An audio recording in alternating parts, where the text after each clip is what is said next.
Hello, good evening, everybody. My name is Mel V, and this is Conscious Consumer Network coming to you live.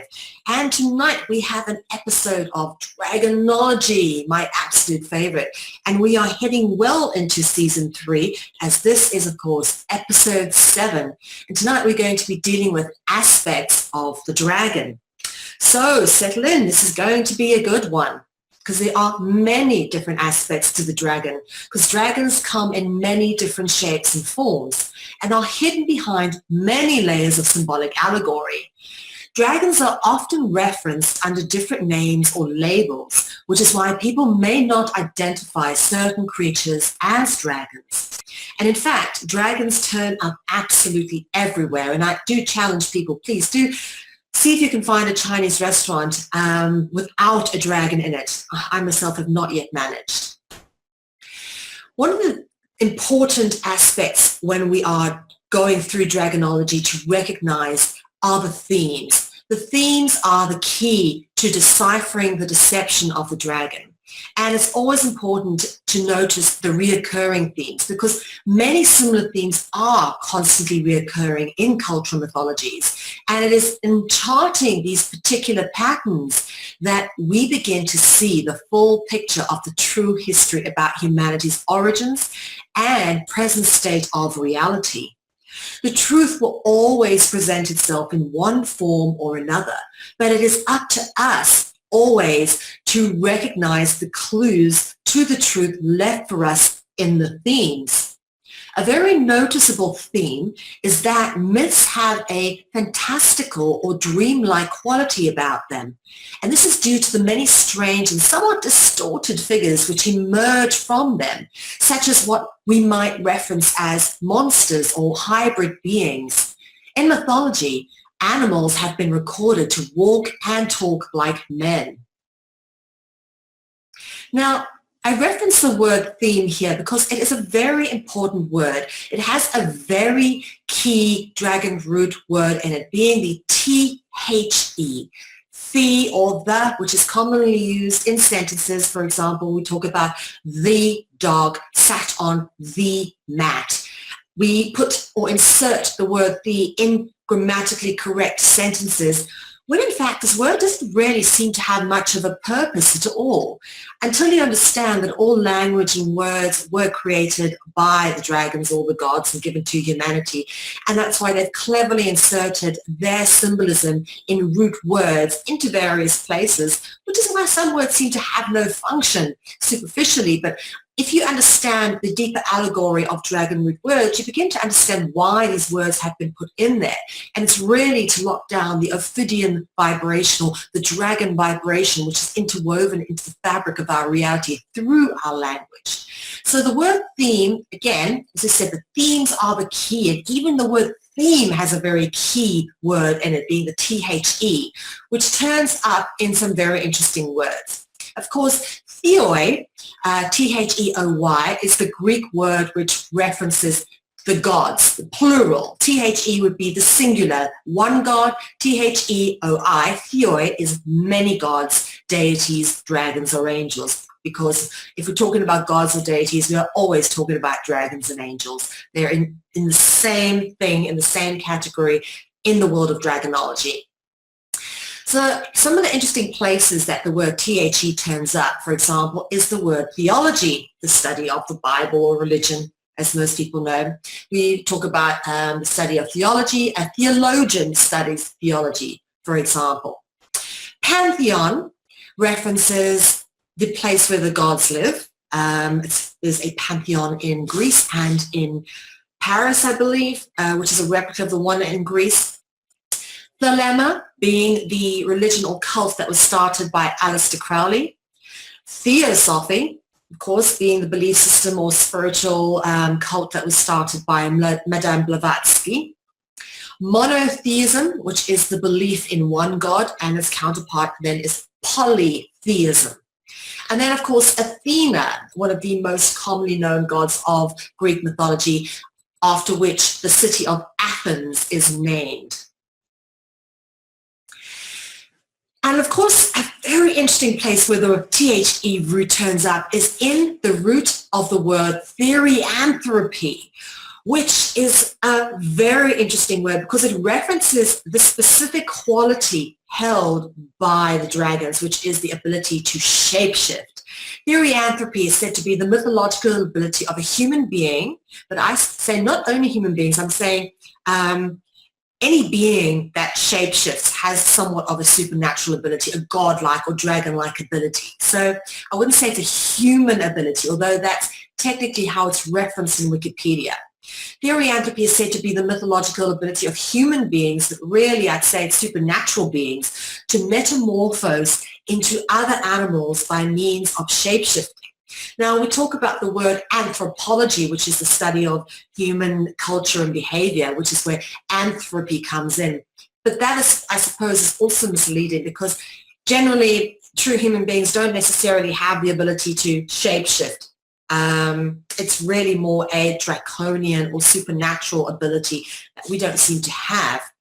But the word really, it's interesting that it turns out in therianthropy, much like it's interesting to notice that the orf, O-R-P-H, which is also another key dragon root word, turns up in the word metamorphose, as if to say the ability of changing shape, shape-shifting is specifically a godlike or dragon-like trait, as it is, this stuff is encoded into the very words itself. You can see it there, the root words.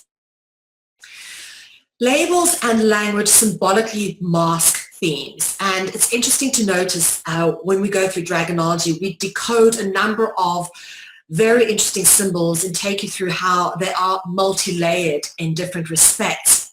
But words and language act as symbolic representatives of much deeper themes and allegories, and indeed they are very much a case of being interrelated through being etymologically cognizant with other words, through having homonyms or synonyms that indicate some thematic pattern. The language of symbolism is a very multi-layered thematic construct.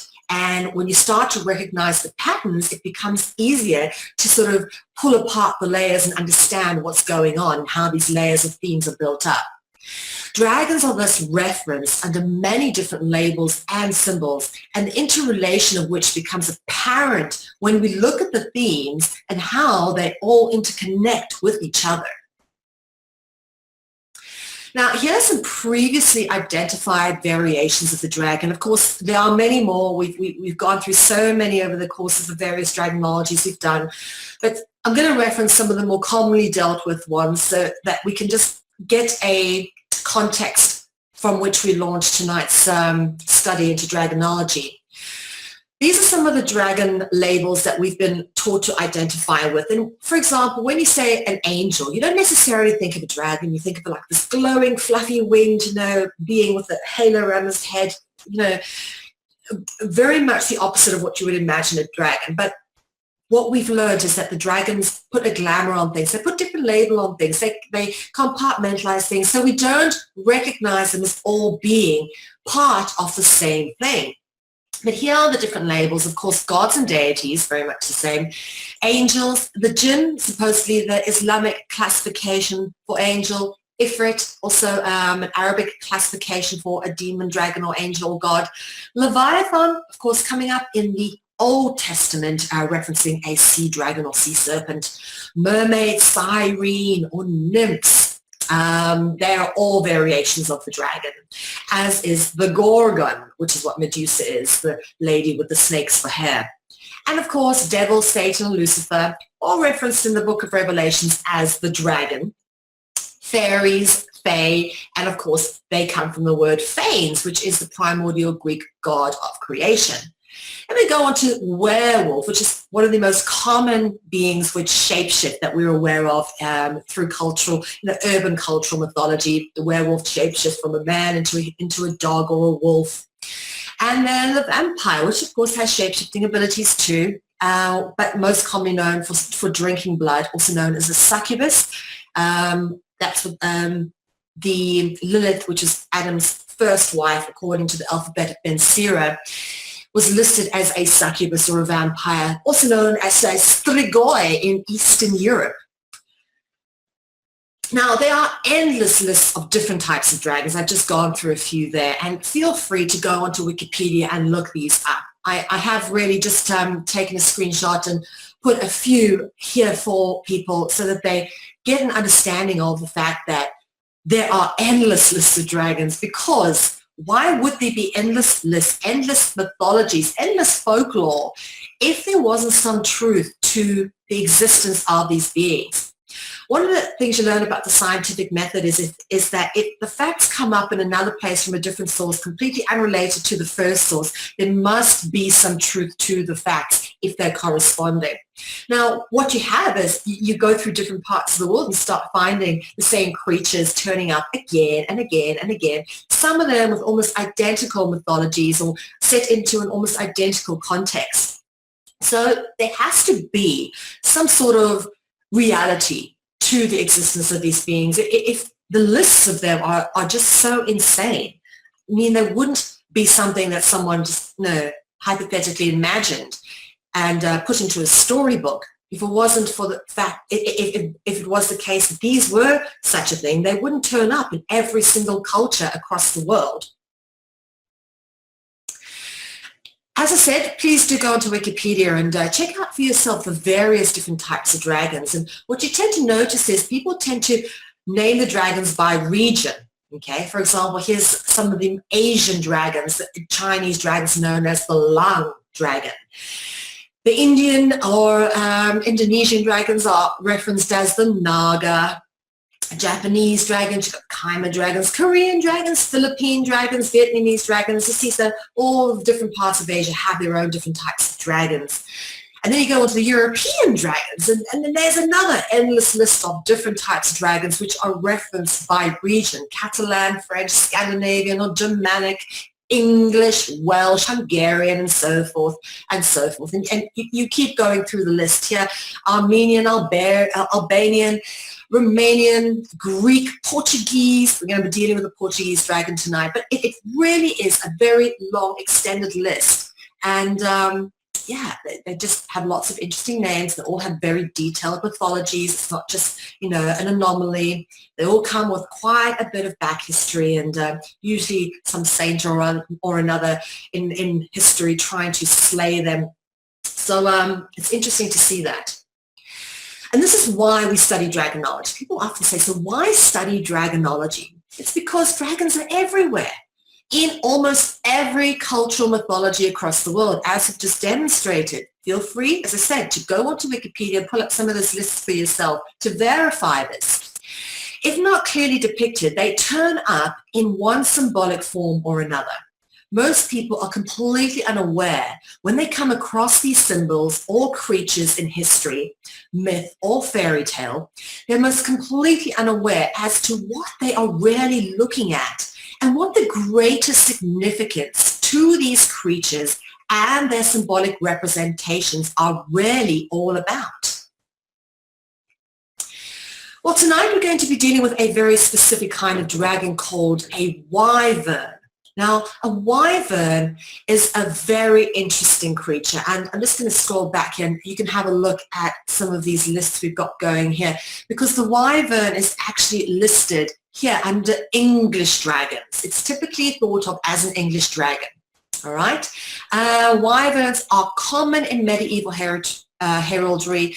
Their usual blazon is a statand. Wyverns are normally shown as dragons with 2 legs and 2 wings. All right, we're going to go deal with the wyvern a little bit today, okay?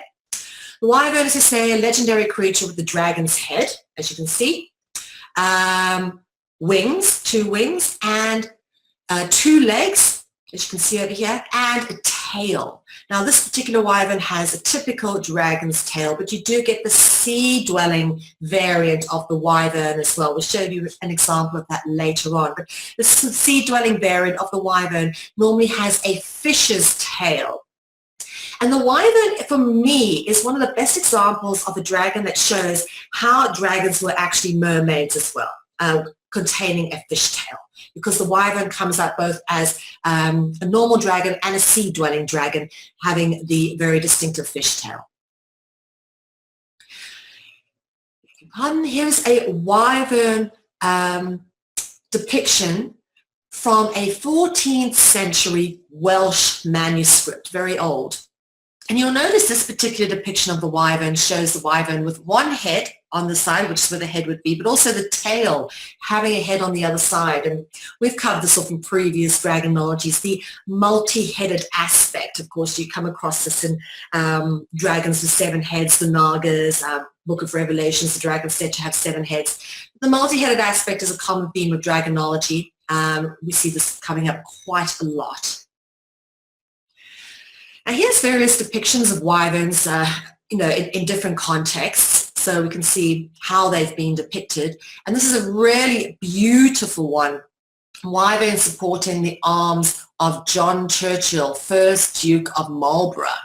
Okay, look at this lovely wyverns over here. And here they've got what looks to be like eagle claws or bird's talons, with the typical dragon tail. Now in this depiction, which is a bit older, 14th century, carved Wyvern is what this one was called, on the choir stalls of the Chester Cathedral in Cheshire, in England. And here you can notice that they have cloven hooves, right? Cloven hooves, of course, the scales like a dragon would have, but with a very human face. This particular wyvern has a human face on it, and of course the 2 wings. It's interesting when you start to look at the etymological roots of the word wyvern, because the usual spelling of wyvern is not attested before the 17th century as anything other than being a winged 2-footed dragon. It is an alteration of the 13th century Middle English word wyver, which is taken from the French wyver, guivre, and wouvre. I hope I pronounced that correctly. Apologies to my French counterparts if that was a butchery. But these words, these 3 words themselves come from the Latin word vipera, meaning viper. So this is the Latin word for viper, vipera. Okay? Now that's very interesting, because if you know what a viper is, you know it's very commonly known as a type of serpent or snake. So again, we get back to the serpentine etymology. And this is the beautiful thing about Dragonology, is you always come back to the same point no matter which route you take, because ultimately there is only one truth with regards to this stuff, which is why we always come back to the same point. Now, I love this particular depiction. This is a wyvern weathervane, and it's got a lovely layer of patina from the oxidization of the copper or bronze that made this. But you can see a lot of skills gone into making this particular little creature. The bipedal theme is very interesting, and we did say that the wyvern, of course, has 2 legs, very common theme. That's what distinguishes a wyvern from a dragon, is that it has got 2 legs. 2 legs, very commonly distinguishable by its 2 legs. Now, what else has 2 legs? Well, humans are bipedal, so are birds, which is interesting because it's showing that the dragon is in fact potentially a human, or has 2 legs normally and then shapeshifts into a dragon as opposed to a 4-legged mammal. And the 2-legged bipedal theme repeats itself in various deity or god or mythical creature depictions. Pay attention to it. The bipedal theme is as important as, for example, the wings as a theme, which we've spoken about in great detail. So the 2-legged theme. Of course, we're 2-legged as human beings, and supposedly it's a human form that can shapeshift into a dragon, a 2-legged dragon. But the harpy is one of the best representations, of course, being a bird. Now, we've spoken about this many times in Dragonologies. There's many variations of birds which are in fact symbolic representations of the dragon. For example, the peregrine, which turns up in the symbolism of the god Horus, sun god Horus. The ibis, which turns up in the representations of the god Thoth. We've got the dove, which is supposedly the Holy Spirit. Dove in Latin is columba, which is got the root word colu in it, which is a dragon root word. So the bird has always been a multi-layer allegory referencing the dragon, symbolically referencing the dragon. And very much so because of the bipedal theme, which is why we've got harpy in Greek mythology, human head, bird body, referencing the dragon. And of course, Typhon, thought to be the Greek Satan or Lucifer, the most feared and deadly of all the gods in Greek mythology. And you can see him here with, again, 2 legs, which look to be turning into serpents at the end. And the serpent's crawling all over his body. Always we come back to the serpent theme. As you say, it always comes back to the same things. But clearly got 2 legs there, bipedal.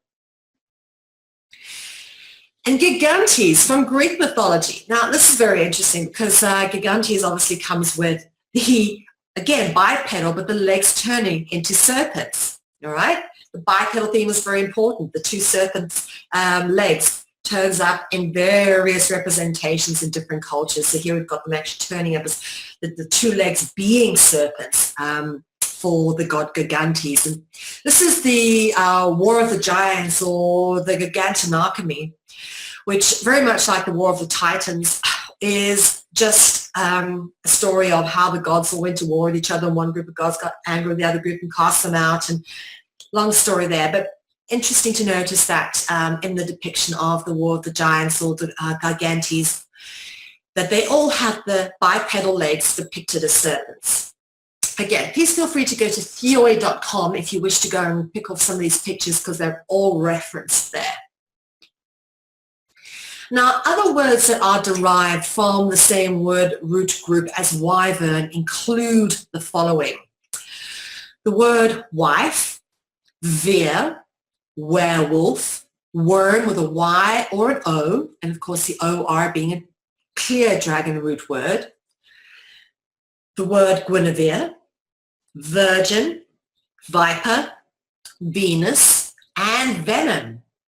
And of course, this is a lovely picture of Queen Guinevere's mane by John Collier, of course, representing the ritual of the May Day festival on the 1st of May. But what's interesting to notice, and I'm going to go through why all these words, which actually can be derived from the same root word group as wyvern, they also have much deeper symbolic aspects referencing the dragon within the greater study of dragonology.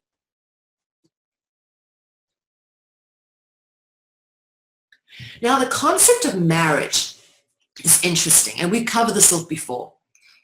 A wedding ceremony is actually based upon a funerary ritual, okay? The whole ceremony that we engage in today, we think, oh, it's a wedding. No, it's actually based on an old funerary ritual where you are marched down the aisle. What do? They carry the casket down the aisle when you die. It's all the same basic steps. The veil is a representation of death. In fact, if you look up the symbolic significance behind the veil, you know, when we talk about the gods having the vela focaccia, the billing garments behind them, there is a much deeper meaning to it, and it's normally a representation of ritual and death. So the bride wearing the veil is a representation of her death. And when she lifts the veil, it is the woman being reborn. And it's, again, a referencing of the death and rebirth cyclical thing, which, you know, comes up throughout dragonology when you look at ritual. All the fertility rituals are cyclical, based on the birth and death of the sun, which is where you get the Jesus myths from, etc. And this is just more of the same pattern that we're looking at here. So the concept of marriage and a wedding ceremony is based upon a funerary ritual where the woman dies in her current form and is reborn. The veil represents the death shroud and the act of symbolically lifting the veil reveals the rebirth of the woman as part of the marital union. And marriage is, in fact, a merger of stock. For those who understand the concept of the straw man, you'll understand that your birth certificate is, in fact, a stock certificate. Human beings are stock. We are listed on the stock exchange. And a marriage is, in fact, a merger of stock, which is like 2 companies coming together and taking one name, which is why the woman takes on the husband's name. Not always, but usually it's a merger of stock. So it's 2 companies merging into one, so it needs one name, not 2 names. And this is why the word marriage is interesting, because the word marriage actually comes from maritime admiralty law, okay? Because it is through the process of maritime admiralty law that we have, in fact, been made stock on the stock exchange via the use of a straw man, which is our fictitious corporate identity. It's not who we really are. But this is what the whole concept of marriage is. Marriage is nothing more than a corporate merger of stocks put together with a very nice occult ritual called a wedding. And most people don't actually understand the symbolic significance of all of this. But becoming a wife means you have gone through the process of getting married. And just like you have a birth certificate, which is a stock certificate, when you get married, you get a marriage certificate, which is a certificate indicating that the two stocks have in fact merged under one identity. Okay?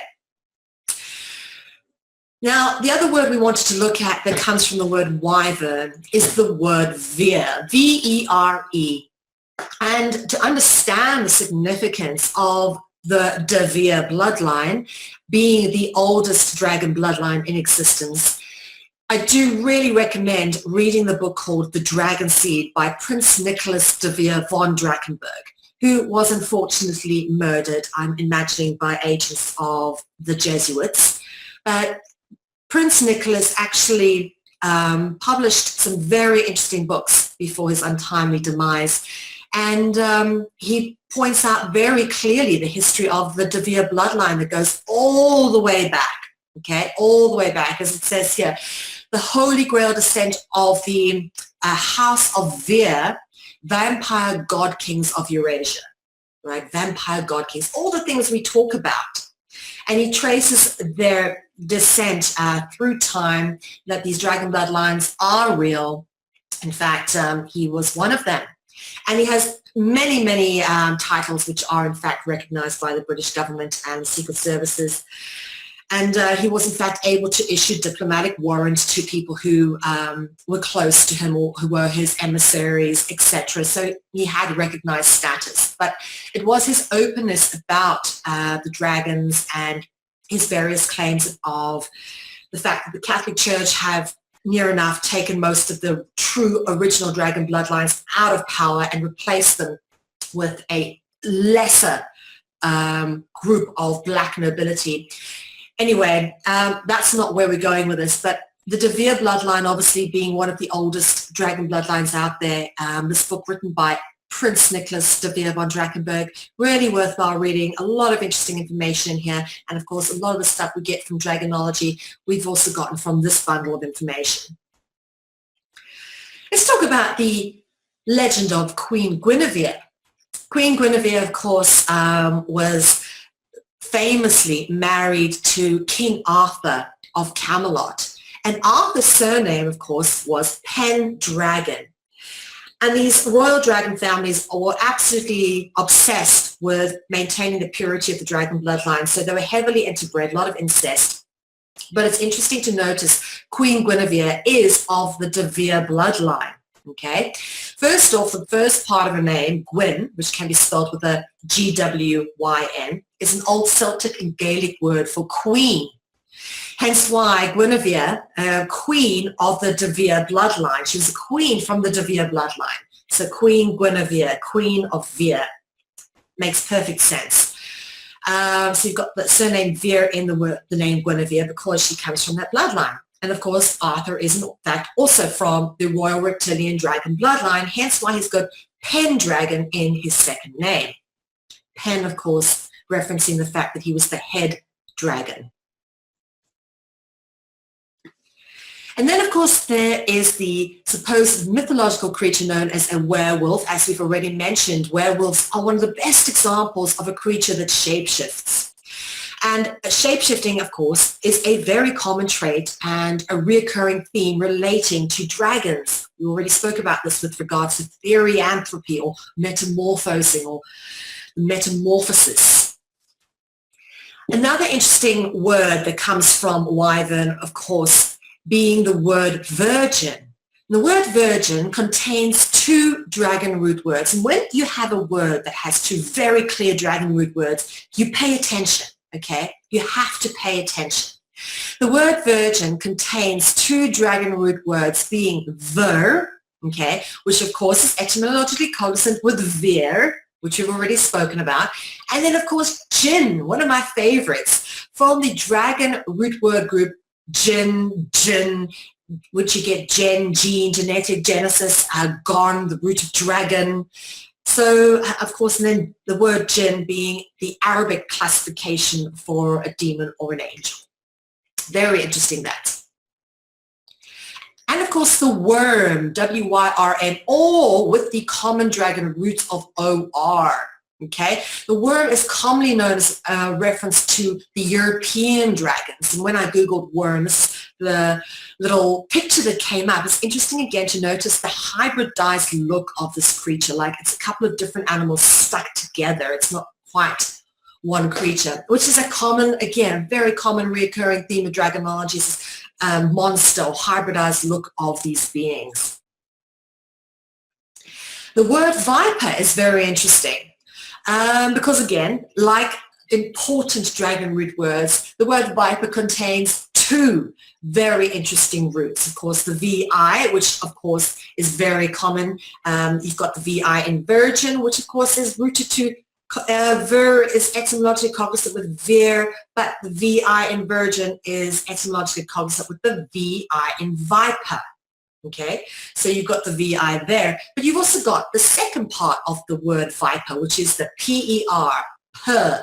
Now, this root is also very common in Dragonology, and if you start looking at the dragon root word per, it transliterates into a number of other roots as well, because of course the vowel sounds always change out. So you've got par, per, pior, which is a very clear serpent root word.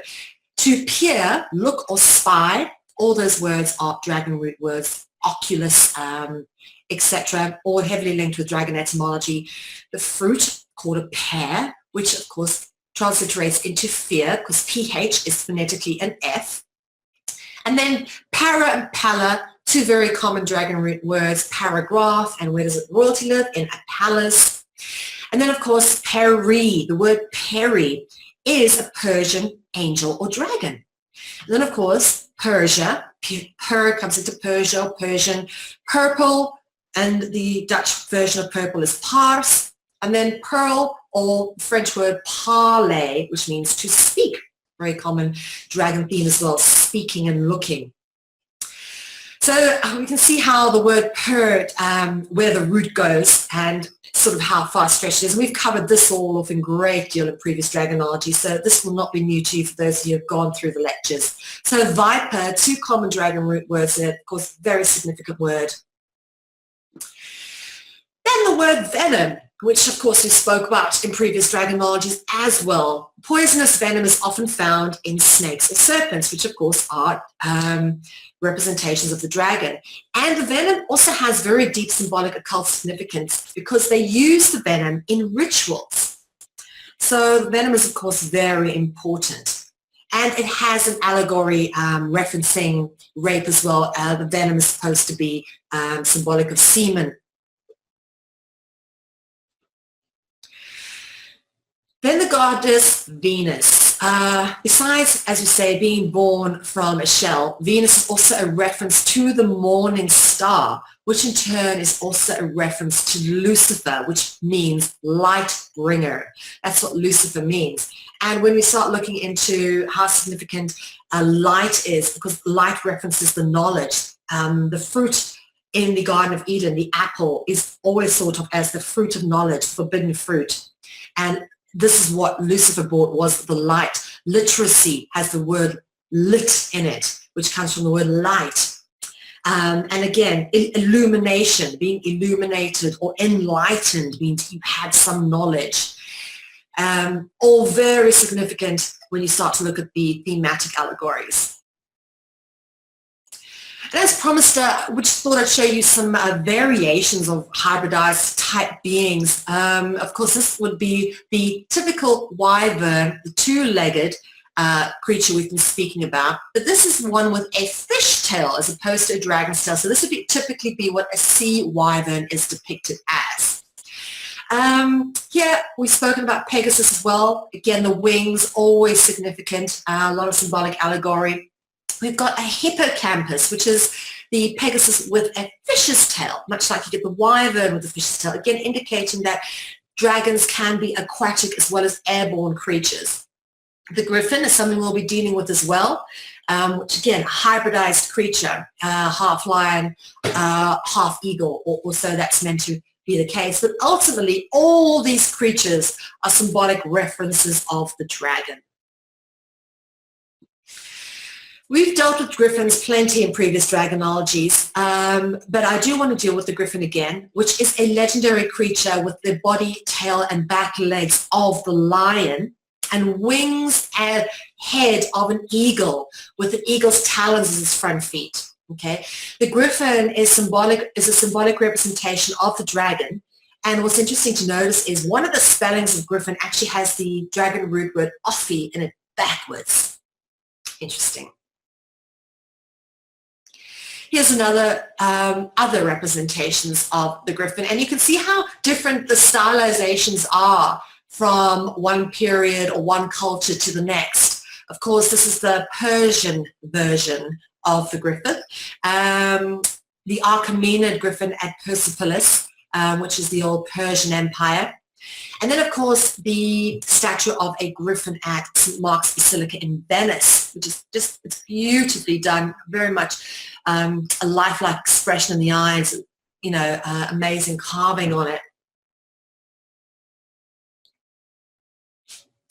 And then the hippocampus we spoke about earlier. Hippocampus, often called a seahorse in English mythology, is a mythological creature shared by Phoenicians and Greek mythology, though the name by which it is recognized is purely Greek. It was also adopted into Etruscan mythology, but the hippocampus is typically normally depicted with having the front part of it being a horse and the back part of it, including the back legs, not existing, but rather being a fish's tail.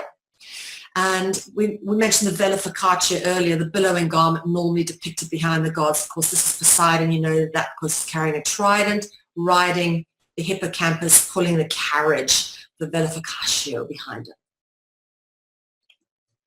And here's some depictions of the hippocampus. This is a fountain in Dublin, very, very pretty. And this is a 2,000-year-old Roman mosaic depicting a hippocampus as well, beautifully done.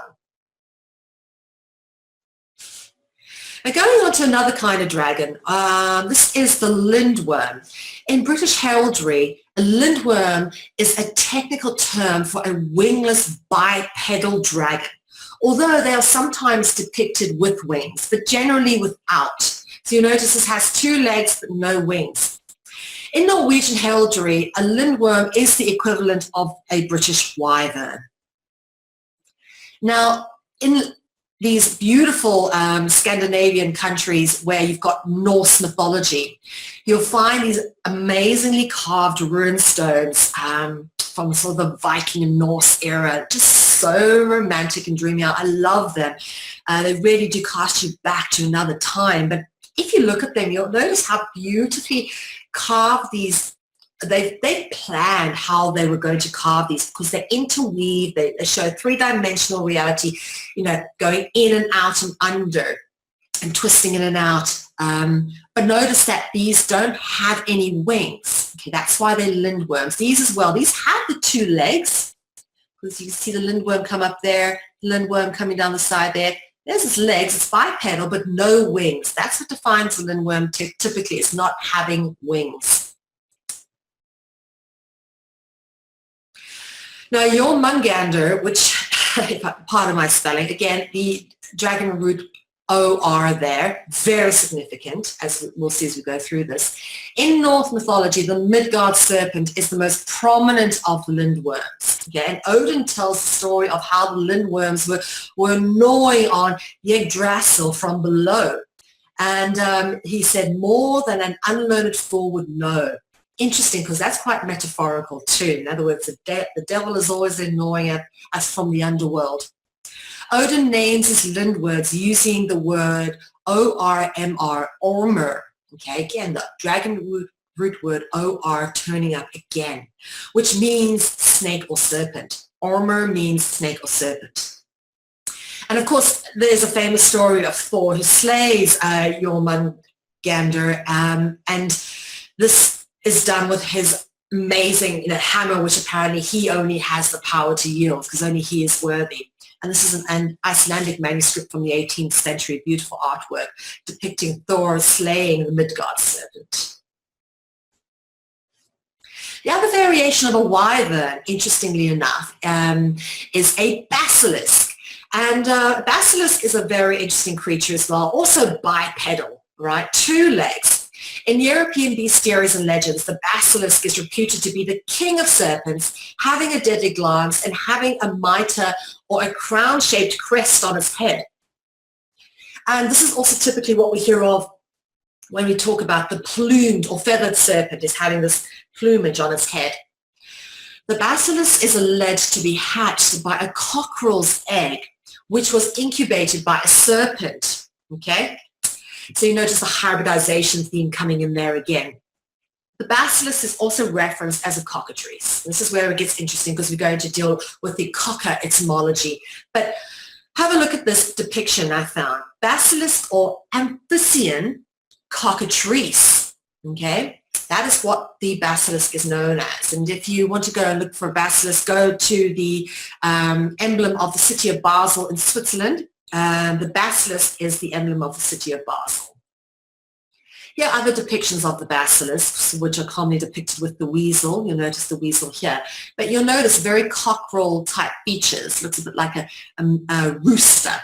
The front part of being a rooster. This could easily be a rooster were it not for this long dragon's or serpent's tail which comes out the back. And here's some other wyvern variants. Of course, we've already spoken about the basilisk and the common theme of having 2 heads, one, of course, coming off the tail, the multi-faced or multi-headed aspect.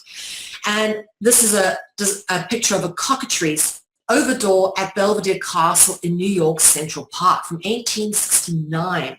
Quite a fierce-looking dude with very clear dragon wings, cockerel head, and, of course, a dragon's tail with bipedal, 2 legs, like a human being would be. The cockatrice is a variation of the wyvern, basilisk, or dragon with 2 legs, serpent-like tail, and a rooster's head. This is a modernization of what a cockatrice look like. But the word cockatrice is etymologically indicative of yet another set of dragons from another culture. The cocker or the coco. The coco is the male version of this dragon. The cocker is the female version, although I don't think I'd be able to distinguish which is which if I was faced with them, but they distinctly have a male and a female aspect, just like the naga. In Southeast Asia, you have the naga, which is the male, the nagi, which is, I beg your pardon, the nagini, which is the female. These entities have distinctly masculine and feminine counterparts to each other. The coco is a type of dragon, phantom, or ghost. And the words phantom or ghost, of course, again, we've dealt with previously, having clear, distinct dragon root words in. And this particular dragon entity originates from Portugal and Galatia. Now, typically the word coco references the skull. Krauko, which means head in Galatian, is interesting because from Krauko you get crown, okay, which of course what sits on top of your head. This over here is, you can see people underneath it, but this is the kind of typical festival you have in Europe, various ritual festivals, ritual harvest festivals, etc. This is the Cucafara during the Fiesta Mayor de Santa Tecla in Tarragona in Spain. And it's a type, as you can see, very much referencing a type of dragon here. Okay, I know it's a bit strange looking, but this is distinctly, they are trying to create a dragon-like effigy, which they bring into this particular festival on the street. So the coco is an interesting one. It turns up in some interesting places because the Portuguese sailors on Vasco da Gama called the fruit of the Polynesian palm tree a coco because it resembled a head. All right, as we say, coco means head in Galatian. Coco also means skull. Croco is etymologically consonant with crown. That's where we get the word crown. You know, the top of the head is known as the crown of the head. So this is where the word coconut came from, because these Polynesian palm trees had these, big fruits on, which are virtually the size of your head, some of them, but also they have a little bit of a face on. Look at the eyes on them and the mouth, okay? So it could very much look like the head of something, which is why the coconut derived its name as it is. Now, the significance of the head and the skull is huge, because you find sort of the head symbolism or the skull symbolism turning up in various representations all over the show. And the Portuguese create these skull-like lanterns, which are common with celebrations such as late harvest ritual festivals such as Halloween or All Saints' Eve, also known as the Day of the Dead. And these lanterns are supposed to be carved to look a bit like skulls, okay? Commonly done into pumpkins, but it can be done into other vegetables as well. But this head theme is very, very common. In fact, decapitation ritual is very common in these dragon worshipping cultures. And in fact, stories such that myths that spring around up behind these legends that surround this whole head theme or headless theme. One particular one, of course, being one of my favorites, the Headless Horseman. And that symbolically references the many occult rituals which include decapitation. And the ancient Mayan cultures which worship the feathered serpent or the dragon, they used to play ball sports, resulting with the captain of the team being decapitated, the captain of the losing team being decapitated, which is where you get the word captain from. But decapitation is common, and of course the obsession with the head or the skull in Dragonology, very common symbolic ritual significance.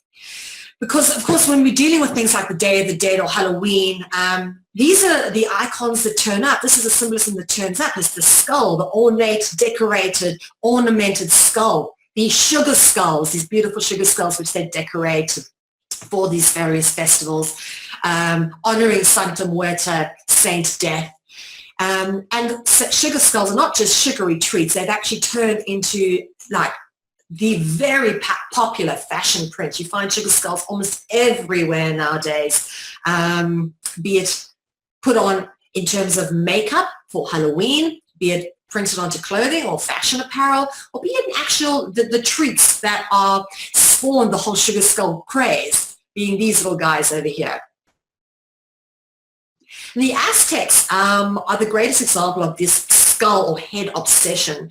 When the Spanish went and discovered all these various ruins and traditions by these various cultures in Mesoamerican culture, they were absolutely horrified at how these various cultures such as the Aztecs and the Mayans just decapitated people and then stuck their skulls onto racks. They had these massive collections of skull racks, which they just stick a bar through the skull, you know, and hang them up as decorations. And this was supposed to be an honorary thing to the gods, to have all the skulls displayed, how many people have been sacrificed in honor of the gods.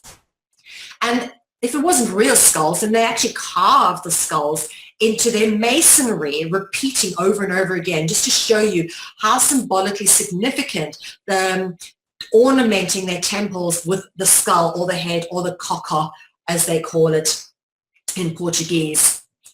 In fact, coco makes perfect sense because in Dutch or Afrikaans, we refer to the head as the kop, which is a K-O-P.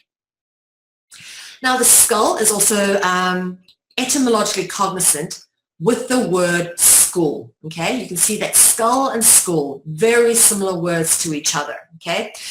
So the word skull, etymologically cognizant with the word school, and of course, scholar, which in turn is derived from the word scolex. The word scolex is another word for worm. The word worm is an English classification for dragon. So you can see how it all ties into each other through the etymology. And scholar and color are two words that are etymologically cognizant with each other, which is interesting because the word color has the colo root in it, C-O-L-O, which is a very common dragon root word. And what's also interesting to notice, when you think of color, perhaps you might think of paint or even paper. Both the words paint and paper are rooted in dragon etymology. Now, interesting, because we've taken the colo and we went and looked at what other kind of dragon-like creatures there were, and we found one with this name called the colo.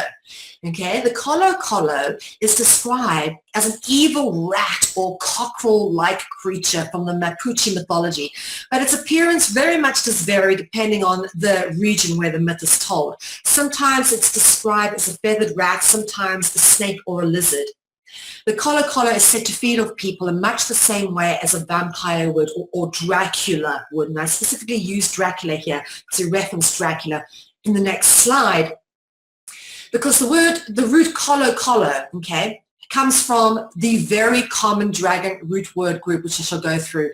Dragon etymology root group of this word, these various groups of words are colo, which again, we transliterate the vowel sounds. The O becomes the U, to kolu, again, to kola, to kulu, to kula, to kala, to kali.